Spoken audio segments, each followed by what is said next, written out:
Pīļu mātes olas izšķīlās, atklājot mīlīgus pīlēnus. Bet pēdējā ola bija liela, un no tās iznāca dīvains pelēks putns. Viņš ir tik neglīts, citi pīlēni kliedza, stumjot viņu prom. Pat viņa māte šaubījās par viņu. Mazais putns jutās viens, ticēdams, ka ir nevēlams tikai tāpēc, ka izskatās atšķirīgs. Viņš mēģināja iekļauties, taču smieklie sekoja viņa neveiklajai gāzelēšanai. Viņš aizbēga, atrodot tikai augstas plecus un pastāvīgu noraidījumu. Pēc ziemas pieaugušais, vientuļais putns redzēja krāšņus baltus gulbjus ezerā. Viņš gaidīja viņu ierasto noraidījumu.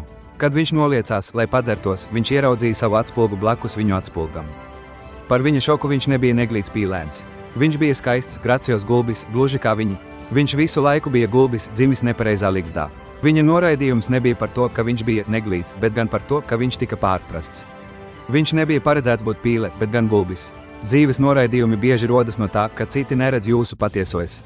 Neļaujiet nevienam jūs definēt. Ticiet savam unikālajam mērķim. Abonējiet kanāla nosaukums, lai saņemtu vairāk leģendāru stāstu.